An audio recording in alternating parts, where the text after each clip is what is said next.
Parole d'usager, parole d'usager.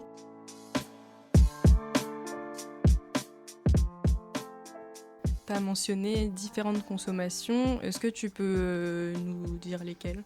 Alors, l'alcool, forcément. Après, moi, j'ai un peu tout consommé. J'ai consommé de la weed vite fait. Ça a jamais été... Enfin, si, quand même. À un moment, j'en fumais tous les jours, mais c'était pas... Ça m'a jamais fait trop... Enfin, ça a pas été le pire. Après, du coup, amphétamine, ecstasy, MDMA, speed, cocaïne, kétamine, opium... et puis une fois des champignons, mais bon, j'ai envie de dire, là j'avais pas de problème puisque c'était occasionnel, ça m'est arrivé une fois. Mais ouais, pour tout le reste, c'était régulier, plus ou moins fréquemment. On va dire que le plus, c'était le trio amphétamine, speed, cocaïne, c'était vraiment mon péché mignon. Même si la cocaïne, pourtant, je déteste. Mais je pouvais pas... En fait, c'est ça le tout de l'addiction, c'est que je détestais, mais s'il y avait pas mes consos de prédilection, je prenais ça et puis... je sais pas, je pouvais pas vivre sans, en fait. Et puis alcool quand même, parce que du coup, quand j'ai arrêté les drogues, j'ai pas tout arrêté d'un coup, mais j'ai d'abord arrêté les drogues. L'alcool étant une drogue, mais j'ai pas tout de suite arrêté l'alcool, quoi. Et j'étais complètement alcoolique. Et je buvais vraiment tous les soirs pour m'endormir. Je buvais peut-être en moyenne jusqu'à 2 bouteilles de vin par jour. Donc voilà. Et c'est pour ça qu'à un moment, il fallait que j'arrête ça aussi. Est-ce que tu as déjà pris des risques avec l'alcool ? Alors, prendre des risques. Oui. Alors, oui, complètement. C'était dans quel contexte en général ? Après, l'un ne va pas sans l'autre, comme je disais. Déjà, j'ai pris des risques avec la drogue, puisque j'ai fait 3 overdoses. J'ai jamais fait d'overdose avec l'alcool, mais par contre, je faisais tout le temps des blackouts. J'ai fait de la merde. J'ai même un jour, je suis tombée sur ma meilleure amie qui s'est cassé le poignet à cause de moi. Je sais pas si ça compte. Mais bon, en tous les cas, je faisais plein de blackouts. Ça m'arrivait de me réveiller chez des inconnus. De toute façon, ma consommation, de manière générale, que ce soit alcool ou drogue, je payais quasiment jamais puisque je trouvais des gens pour me la payer, on va dire. Et du coup, j'en subissais les conséquences dans le sens où, j'ai fait aucune réduction des risques puisque je fractionnais pas, je faisais des mélanges.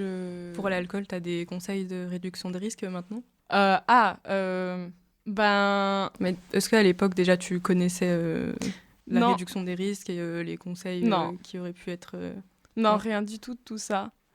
Non.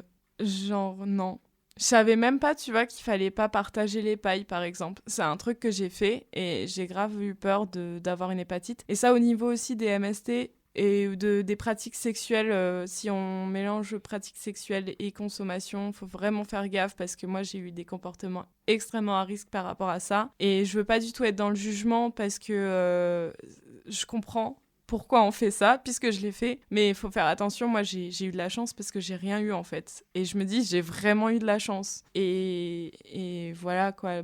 Mais l'alcool, du coup, l'alcool, réduction des risques, boire de l'eau si on a soif, éviter de boire trop, s'entourer de personnes en qui tu as confiance. Vraiment bien intérioriser qu'une personne sous substance, elle n'est pas consentante de quoi que ce soit. Ça, c'est super important à dire. Enfin, moi, je sais que depuis que je suis sobre, le nombre de personnes qui ont parfois m'ont sollicité, mais qui étaient sous substance, moi, c'était no goal. Enfin, ça m'attire même pas et ça peut paraître un peu vieux jeu, on dirait, parce que c'est un peu la base aujourd'hui de nos relations, c'est aller en soirée, pécho, machin. Mais en fait, je trouve ça trop risqué et je préfère être un peu procédurière là-dessus, quitte à pas faire de mal à l'autre, parce que ça m'est tellement arrivé en fait je le vois pas non plus comme ayant été victime d'agression sexuelle à ce niveau-là. Enfin, ça m'est arrivé, mais je veux dire, je le vois plus comme les conséquences de mon comportement addictif et des prises de risques et de mes traumas qui fait que j'ai eu des comportements à risque au niveau sexuel et que j'ai pas forcément vraiment consenti à la plupart des rapports puisque je m'en souviens même pas et que on aurait pu me faire n'importe quoi à ce moment-là en fait. Voilà. Ouais, je pense que c'est important de faire un gros rappel à toutes les personnes qui vont écouter là-dessus. Ouais. Je sais pas si c'est bien comment je l'ai dit, alors j'espère que j'ai pas dit en mode culpabilisateur. Si, mais justement, j'allais te proposer, comme t'as l'air de super bien t'y connaître en réduction de risque maintenant, de passer chaque substance et de un peu détailler la réduction des risques. Ok, yes. Alors, je commence par quoi ? Ce qui va s'ingérer, ça met genre entre 20 minutes et 1 heure à faire effet. Donc, faut prendre conscience que si au bout de 20 minutes, 30 minutes, t'as pas d'effet et que tes potes, ils sont en train de monter, t'inquiète, ne reprends pas tout de suite. Ça peut arriver, il suffit que tu aies eu un bon repas. Donc, fractionner, prendre des petites quantités, surtout si c'est les premières fois. À la limite, se faire doser par un pote qui s'y connaît vraiment bien et en qui tu as vraiment confiance si vraiment tu sais pas faire tes doses. Et vraiment bien préciser que c'est la première fois et tout. Et vraiment attendre que les effets arrivent avant d'en reprendre. Pour le sniff... Donc, ce qui va concerner plus la coke, la K ou le speed. En vrai, tu peux prendre aussi de la AMD en sniff, mais c'est chelou. Enfin, je sais pas. Chacun son délire. Surtout pas partager les pailles. Et pas sniffer dans des billets. Pitié, faites pas ça. C'est stylé, mais faut pas faire ça. C'est de la merde. Pourquoi ? Peut-être tu peux expliquer pourquoi c'est pas cool. Parce que c'est hyper crade. Et je l'ai fait juste pour le style. Donc j'avoue que c'est marrant, mais non, faut pas le faire. Parce qu'il suffit d'une fois pour choper une hépatite et je sais pas quoi d'autre. Mais des trucs comme ça. Et donc pour les pailles, tu conseilles quoi ? Le mieux, c'est d'avoir... du coup, t'as les stands de RDR qui proposent déroule ta paille. Après, ce que tu peux faire, c'est avoir ta propre paille. Enfin, tu peux prendre une paille comme tu veux, en plastique, en carton, que tu fais toi-même, ou un morceau de feuille. Mais il faut que tu la protèges de tout type... vraiment que tu la protège pour pas qu'elle soit sale, tu la fous pas n'importe où et tu la gardes dans le même endroit propre, genre un petit sachet ou je sais pas quoi, pour pas que... Parce qu'en fait, ça va directement dans ton nez, et il peut y avoir des mini coupures et ça peut être bien crade et pas partagé. La table, pareil, genre, faut qu'elle soit propre, désinfectée, parce que pareil, tout rentre dans ton pif, donc tu fais gaffe. Et puis, donc pas partagé. C'est comme les seringues, en fait. On a l'impression que c'est un truc de dégueu de partager les seringues, mais en fait, il faut penser que c'est la même chose avec tout le reste. Et, tu partages pas les capotes, donc, bref. Ça vient moins à l'esprit, je pense. Ouais, donc, c'est un bon exemple. Et puis, fractionner, et puis si tu peux savoir ce que tu as dans ton produit, c'est bien, parce que souvent c'est coupé à la merde, ou souvent c'est même carrément complètement de la merde, et il n'y a rien de la substance que tu voulais de base.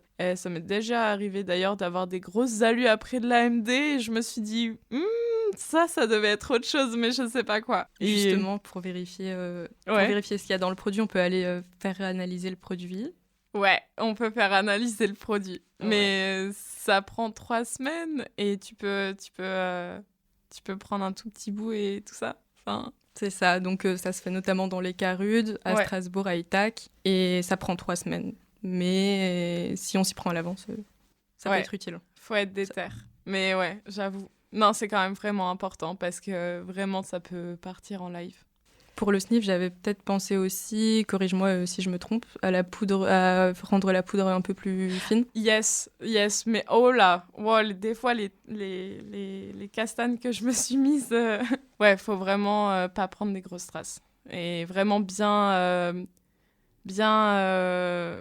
couper quoi, parce que il peut y avoir des cristaux encore, surtout pour le speed, c'est vachement dur de... Et là, ça peut faire mal si t'en as trop pris. Et surtout, même la descente, après, ça fait mal. Et ouais. On a fait la RDR pour le sniff. Et la carte, tu la nettoies aussi. Hein. Et tu prends pas une carte bleue random. Hein. Voilà. Pour les opiacés, à la limite. Opiacés, j'ai pas trop de RDR parce que j'ai pas trop été... Moi, j'étais vraiment plus dans les trucs qui me... Ok, donc toi, comment t'as appelé ça tout à l'heure, le trio ? À speed, en fait, et coke. Ok, donc vraiment. C'était ça ton truc. Ouais. Et ça te faisait quel effet? Alors la coke, déjà, je peux dire que c'était horrible. Je sais pas pourquoi je faisais ça, mais ça me rendait complètement parano, hyper mal, et c'est ça qui m'a fait faire plein d'overdoses. Alors vraiment, je sais pas, c'était juste me faire du mal de faire ça, mais je le faisais, donc je comprends pas, et pourtant j'en ai pris plein de fois. Le speed, c'était trop bon, et Mais pareil, les chutes, c'était trop horrible, parce que j'étais mal, mes descentes... C'était vraiment genre en mode train-spotting. J'avais des tremblements, des envies de vomir, des hallucinations auditives. J'avais le cœur qui battait à 100 à l'heure et j'avais des sueurs. Enfin, je savais vraiment pas ce qui se passait. Et ça, c'était à chaque fois que je redescendais en speed. Mais je sais pas, genre, c'était trop bon. La première fois que j'ai pris du speed, j'en ai pris une tonne. Et vraiment, genre en mode cristaux, que j'ai ingéré en plus. Et enfin, vraiment, pourquoi j'ai fait ça? Je sais, moi j'ai trop honte. C'est toi qui as dit tout à l'heure qu'il fallait pas avoir honte. Non, il faut pas avoir honte, mais j'ai fait vraiment de la merde. Parole d'usager, parole d'usager.